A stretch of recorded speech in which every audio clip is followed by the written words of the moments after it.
welcome to the brag. It's really good to have you. I'm excited to be here. Thank you for having me, Leah. No, when you added me on LinkedIn and I saw your profile, I was like, oh my God, I gotta get Lex on the podcast. She's got a lot to brag about. Oh, Thankful for that. cool. All right, so let's get the bragging started. Lex, you've gone from shaping economic policy at Hopkins to shaking up the beverage industry with Stursi. You're a startup now. Is it still a startup? Can I say that? Yes, we're definitely still a Yes. startup. We just launched 4 months ago. Okay, wow, that is a huge brag in itself. Amazing what you guys are doing. Okay, so to shaking up the beverage industry with Sturzy, let's start with some serious bragging. You just took first place at the MSDC pitch competition, and you're the semi-finalist at the BevNet Live, which you just told me a moment ago. You made it all the way through to the finals, which is a huge achievement in itself. So big congratulations.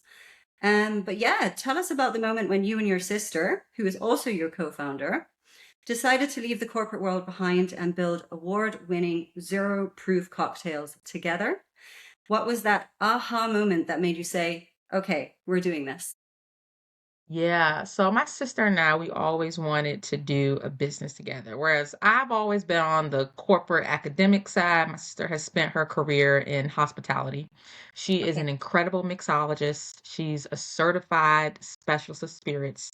So that girl really knows her stuff. She's been doing it for over 10 years. But alcohol started causing her health issues. And we still wanted mocktails that tasted like real cocktails. And when we so essentially when that was like the impetus, like the spark of inspiration for this is what we should do together. And we were trying the mocktails on the market and they didn't taste like cocktails to us. So we felt Yeah. like we could really bring something unique to the space that really leverage my sister's expertise as a beverage professional who's served thousands of customers over the course of her career. And, her being able to take that creative side and then me being able to bring my experience in business and strategy and partnerships. And we thought that would just make and like just like we make the perfect team. And so that's what has been. We like set off on this journey a little over 2 years ago now to figure out how in the world, could we put her recipes into a can? We didn't know anything about the food and beverage consumer products industry. Like when you decide you're going to manufacture something, it is a whole other ball game and it's not for the faint of heart. But I'm just so thankful that we just decided to start. And I always tell people, had we known like the 50 million 11 steps that it would take to get to this point, we would have thought that we couldn't do it. And we Yeah. probably would have never started. And so thank God we didn't know and that we just trusted the journey, trusted that God would guide us and that we would figure it out along the way, or we wouldn't be where we are today. And so I'm just so thankful for that. And it's really us just having faith in each other Mm, and in our vision that we could really do something special here and truly and together. I love that. And it's so true that naivety as an entrepreneur, you need, you do need it, right?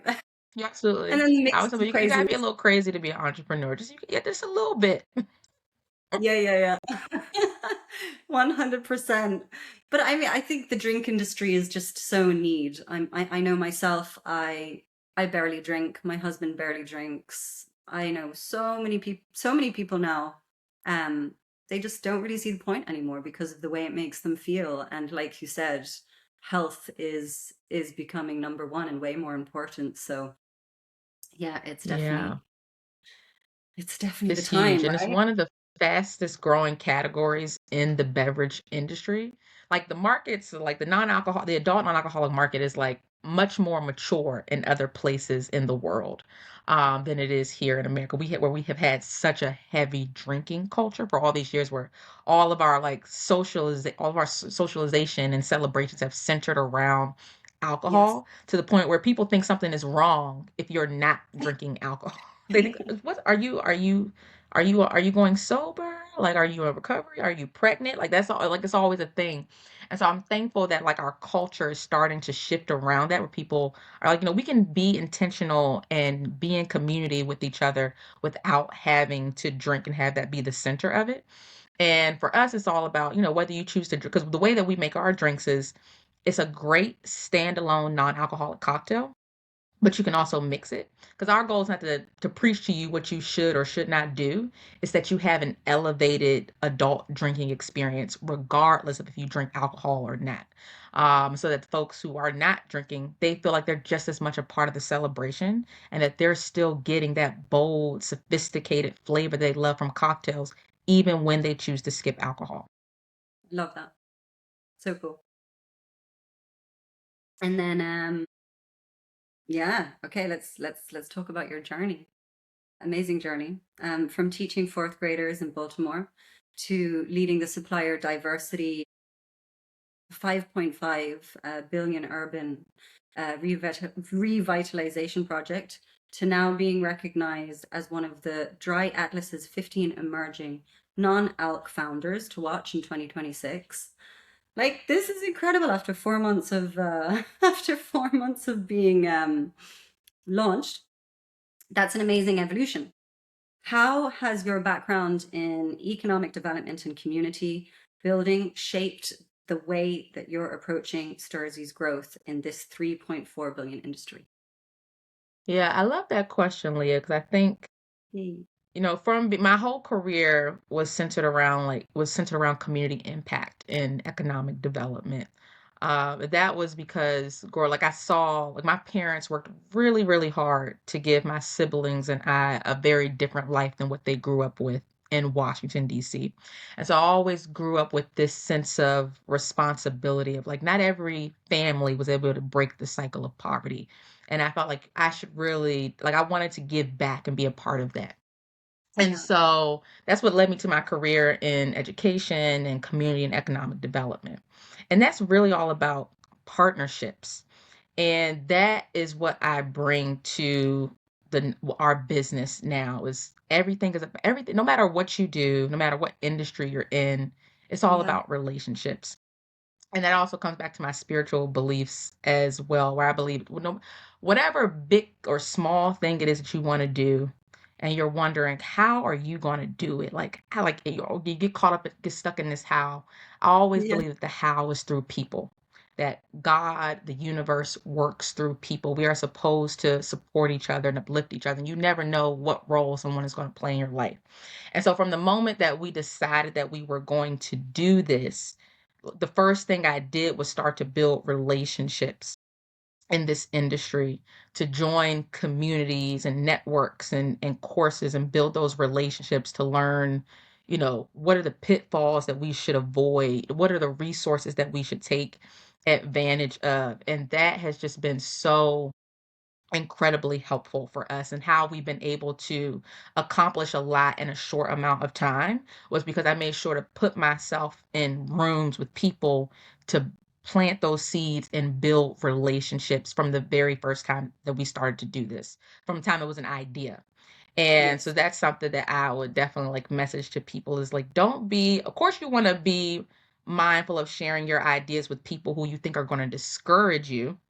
Mm. But like if you are, but in terms of like if you're stepping into a new industry, a new thing you've never done before, join those communities and learn, because you will be inspired and it will keep you going in those, a lot of those moments where you're doubting yourself if you can do it, because you'll see all these examples of people who have done it and Yeah. people that you can tap on for inspiration, for support to answer those questions. And so that's really what I learned for my career in economic development, was how to build those strategic partnerships and build genuine relationships with people that just allow, like, honestly, like extraordinary things to happen. I love that. And especially like, oh my gosh, it's so important, right? Because like one of the biggest reasons why startups fail is literally lack of access to resources. So the fact that you're, lining that up already is so important. And then again, on top of it, right, being a woman and then being a black, trying Yeah. to work against these systems that are completely going against us. I've been burned twice. with my startups. Um, so I think that like that's just incredible foresight on your behalf, and you're really, really using those skills because this is your first startup, right? It is my very first one, and I've done and I'm glad you brought up that point about the resources because what we've literally built this business on $65,000 of non-dilutive funding from me doing pitch competitions and applying for grants. And what we've done, it would take most brands more than $350,000 to do. And Yeah. so, like, we've been incredibly capital efficient. We're very, very scrappy, very strategic, and we know how to execute. Yeah. And that is also something I think that also comes from me being a teacher, from being in economic development, from being a Black woman, is knowing how to be resourceful and really stretch things as far as you can, but to make really big things happen. Where people have no Yes. idea, like, oh, like you only had this much money, you would not know. So I'm very, very thankful that my sister and I, like, we have like just like these ability to be able to do my sister is also a designer. So she's done all of our packaging and branding it. That has literally saved us. That alone has saved us over $200,000. So that has so yes, I'm really, really thankful for just the way that we've been able to stretch that and do a lot with a little. Yeah. Oh, it's incredible. It's really incredible. Then what will you be able to do with a lot, right? Yes, I'm We're all telling you, dying. imagine what we could do with $1 million, y'all, when we open up this fundraising round. There you go. I love it. Um, and then yeah, partnership power. So one of the things that I absolutely love about your story is that you're building this with your sister Olivia. You talk about fostering strategic partnerships being your superpower. But what is it like when your most important business partner is also family? Brag a little bit about what makes your sister duo dynamic so special and how you're bringing bold flavor and big energy to the mocktail space together. I love working with my sister. It is literally one of like my greatest blessings. And my our mom works in the business as well. She's the fulfillment manager who ships out the packages. So whenever anyone orders anything, no, our mom shipped it out. Her official title is Momager of Operations. But having a family business, it is such a dream come true. Like I'm very blessed that my family, we really love each other and we really get along, and they are my mom and my sister are my best friends, and that we get so, yes, this is hard, but also we get so much joy out of building this together, and it really allows us to be in the moment and appreciate the journey in a really unique way. It's like, yes, we have really big plans of like how we want to scale this and how we want to be the leading non-alcoholic cocktail wherever cocktails are sold. Like, yes, that is the ultimate goal. But right where be us being able to do this together as a family, it allows us to enjoy where we are right now and Yes. to support each other, uplift each other, celebrate every single order that comes in and gets shipped out, and to dream together and ideate together. This is what we talk about all the time, all day long. And and everyone brings their unique skill sets to bear to make this thing happen. Mm. And I just feel so thankful. And I think what's really great about me and my sister, about how I know so many people, they tell us, oh, I wish I could like be in business with my sibling, but it would never work, or we would argue too we would argue too much, or they wouldn't want to do it with me. And I think one of the key, and my sister and I haven't always been as close as we are right now. This business has made us super close in our adult. When you grow up and you go off and live in your different places in the world, and um but us being doing this together has made us closer than we've ever been. And I think the secret sauce to our success in doing this together is that we both admire and respect each other very deeply for what each of us brings to the table. So my sister she's a creative genius. Like things that this girl comes up with, not only like the flavors. Like from the moment that she told me we're doing mocktails, like I hadn't researched the industry yet. I didn't know that it was the fastest growing category in beverage until I looked it up after that. But she was just seeing behind the bar how drinking she was seeing it herself, how drinking culture was changing and how people were asking for other people. Well, what else do you have that's not just juice, and her having to go through that creative process. But from the moment she said it to me, I said yes, because I knew how talented she was. I knew if Mhm. anyone could create amazing mocktails, it was her. I had seen her designs, all of like I knew how talented, like I knew that and that was the reason why I wanted us to be in business together in the first place, because I knew how talented she was. And same thing for her, of how she feels about me, about what I've done and accomplished. And I think that is what really makes us, like, no one's trying to do each other's job. Like, was like this is your lane of expertise, and I respect that. And yeah, I think that's really what it comes down to, is being able to admire and respect what each person brings to the table. And we know that this business would not exist without either of us. It takes both of us equally to make this happen. I think it's like the second or third reason why startups fail is because of co-founders falling out. So, like, I know that for a long time it was kind of frowned upon if you saw husband and wife teams, for example, because me and my husband are a team. Um, but I know from experience that, when you work with someone you know and you trust, and like you said, you have that good relationship, like it just makes life so much easier because you know that no Yes. matter what, you can trust them 100%. You know that Mhm. no matter what, if something is not working, you can just say it and it's going to be Yes. okay. They're not going to go and Yes. like, sell all of their shares or just do something crazy because you happen to upset them. So I think it's absolute gold when you can find that. And life is too short, right? So Yeah. to be able to spend it with your family, I think at the same time as building something incredible is yeah, it's such a blessing. Yes, I agree. Like when having that 100,000% trust with somebody, like like it's so rare to be able to find that. And I know I would never want to be like to do this by myself. Like that, oh my God. Like I hear how entrepreneurship can be so isolating, and I always have a thought partner. I always have someone to share the Yeah. load with. And what we've learned recently is that we even need to like be in the same room together more often, and just like being in the same space together even helps us, when especially like, when you're starting to get burned out. But we all, as entrepreneurs, as humans, really, the to-do list is Yeah. never done. There's always work. And we've learned that even us just sharing space and co-working together, like, it makes it easier. Yeah, exactly. Exactly. Sharing that energy and sharing the ups and downs.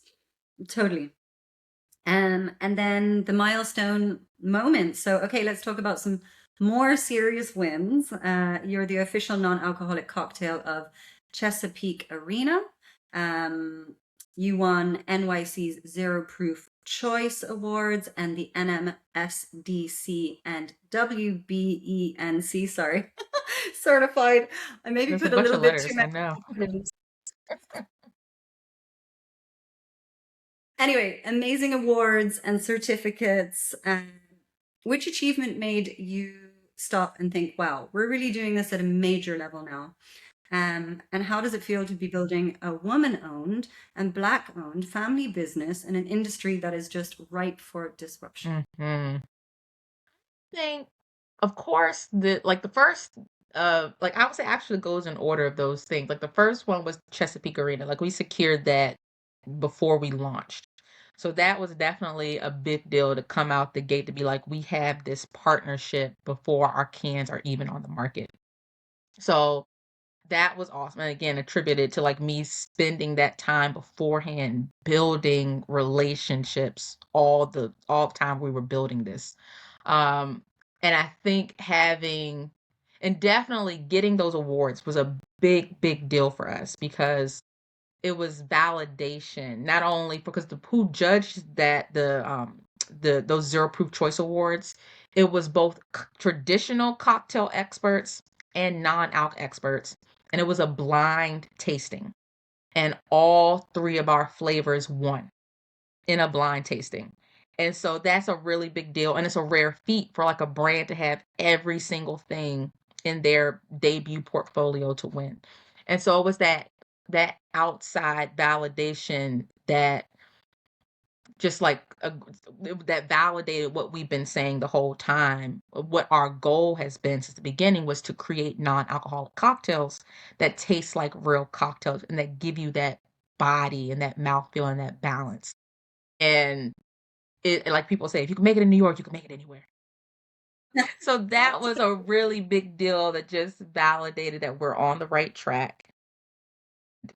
I love that. You know, you always to be able to say, you know, we're officially an award-winning brand. And that happened. We had been on the market for less than 2 months when we won those Wow. awards. It was just, yeah, just really great momentum that solidified, you know, we're making a quality product.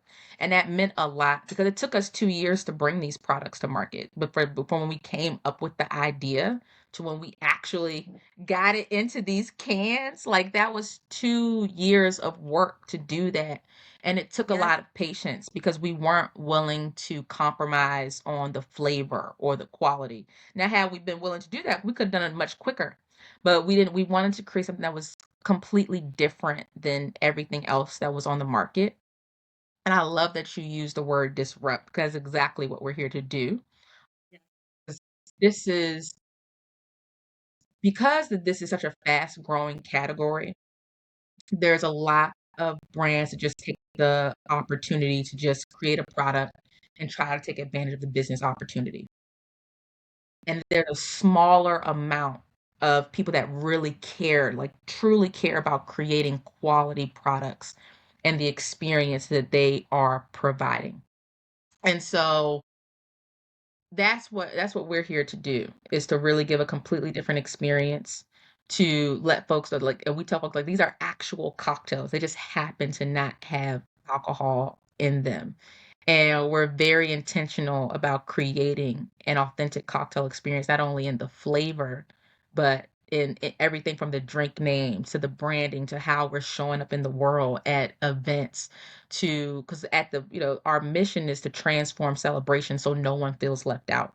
So that so that inclusive celebration, it becomes the default, just like alcohol is the default for celebration, that having high quality adult non-alcoholic options becomes something that people automatically think about how are we creating intentional experiences for folks.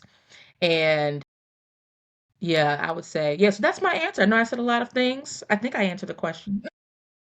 No, you definitely answered the question. I mean, that is just an amazing example of disruption and innovation, right? Because I mean, if you think about it, you can have the largest companies out there get their corporate teams together and try to come up with like, oh, let's look at the research and come up with these ideas, but I think it's so different when you like this is where startups come in, because they're on the ground, they're seeing it. Your sister is there behind the bar, she's living it every day, and I think that's where the real disruption and innovation comes from. And then doing that within 2 months of launching, I mean, is just incredible in itself. So, and then Thank I you, love Lee. the I way you talk about appreciate the that. experience.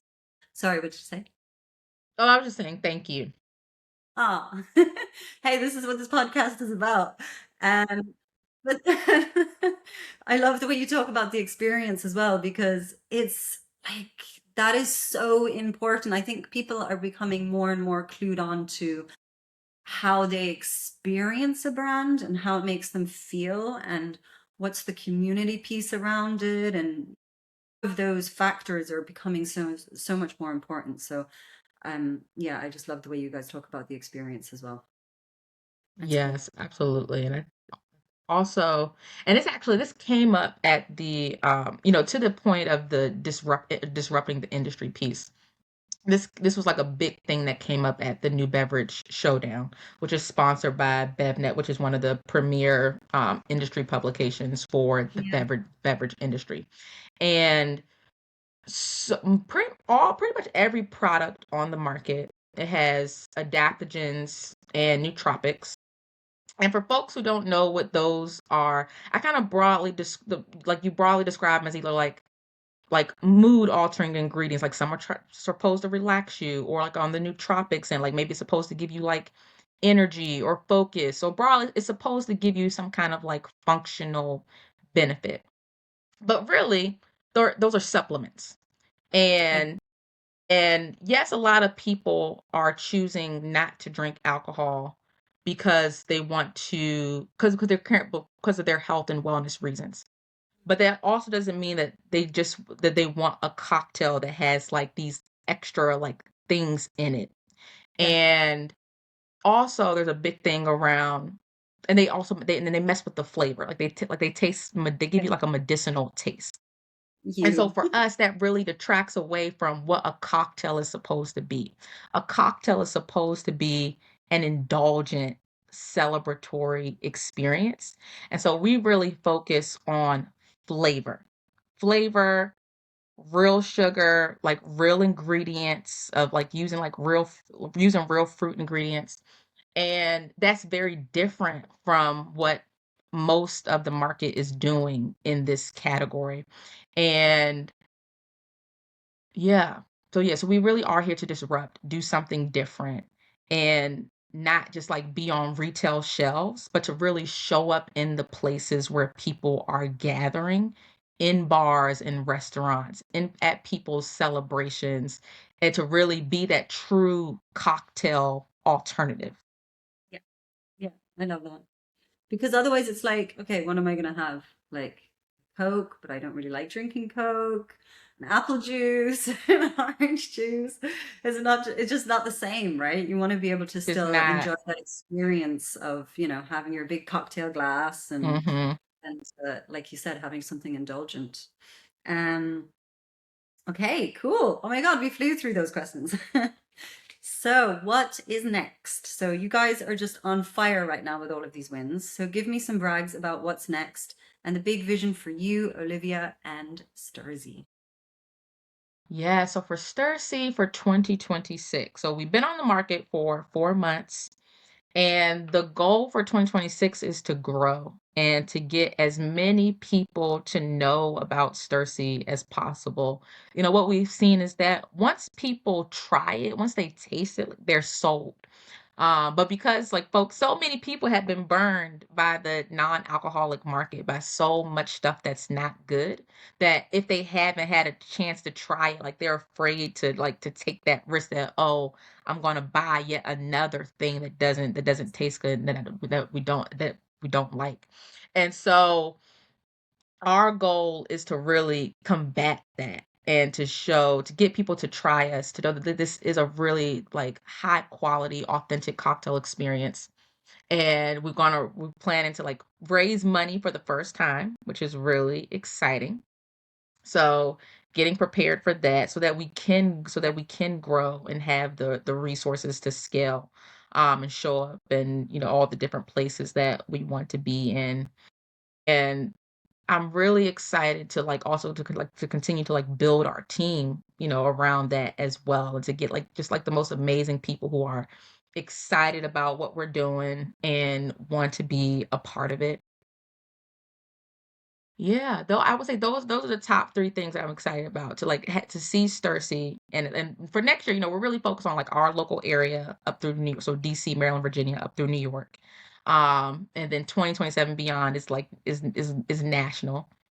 So I yes, that's what I am excited for, to see Stursi in more people's hands and homes and bars and restaurants all over the place. World domination. Yes, absolutely. Hey, you got to think big. As we always do, as I always like to do at this podcast at the end, is just do a bit of bragging for you. Just what an incredible journey. I just love it. I love that it's a sister duo team with the mom. That's just incredible. Have this, yeah, this incredible family business, but that I think this is where a lot of first time founders especially fall down, is not having that foresight and planning that you guys did, which is just incredible, and really using, that experience. putting together the network that you need and the resources to be successful, I think is just, yeah, is a huge skill in itself and a huge brag. And then only being launched for 4 months and what you guys have achieved already is just incredible. I love the branding. I love the experience that you're bringing. And I really think that, yeah, 26, 2026 is going to be a big year for you guys. So super, super excited to see you grow, to get your funding, to get your investment. So yeah, just to give some bragging back. Absolutely. I appreciate you, Leah. Thank you so Wow. much for the brags. Thank you so much for inviting me to be able to like share our journey and talk about Stursi. Always it's so funny. I do these are my children. I always tell people I've been starting to tell people I'm a mother of three. They like, are your children? Yes, I have three of them. And And so I love and appreciate any opportunity that I get to, share our work Yes. and our passion with the world. Good, good, good, good. And that's what we're going to do. Yeah, just look, thank you so much for being a wonderful guest, Lex. Thanks, Leah. You're welcome.